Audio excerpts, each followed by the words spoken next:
built-in blur tool allows you to blur any elements you don't want visible inside your 360 tours.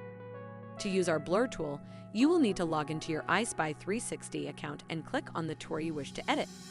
Double-click on your chosen donut-shaped image to open 360 view. Next, position your screen over the area you wish to blur. You will need to be able to fully view the area you wish to blur. Click the green blur button at the bottom of your screen. To start blurring, click on the screen to set down a blur marker and begin drawing around the area you wish to blur. For example, if you wish to blur a number plate on a car, you would draw a rectangle shape with the blur tool around the number plate. In order to complete your drawing, do make sure that you link back to your initial point in order to create the blurring field around your chosen element.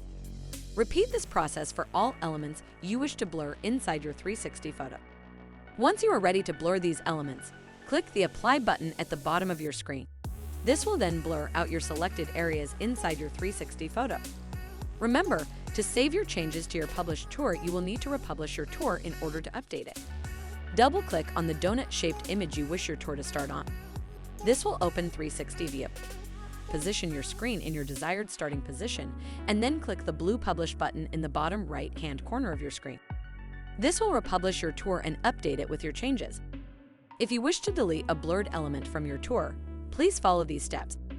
First, click the green blur button at the bottom of your screen. Next, click the X button next to the blurred element you wish to delete. Lastly, click the Apply button at the bottom of your screen for these changes to take effect.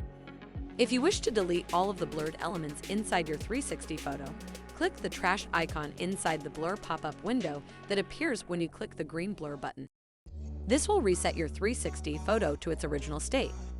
If your blurred elements have previously been published, you will need to republish your tour in order to remove these elements from your published link.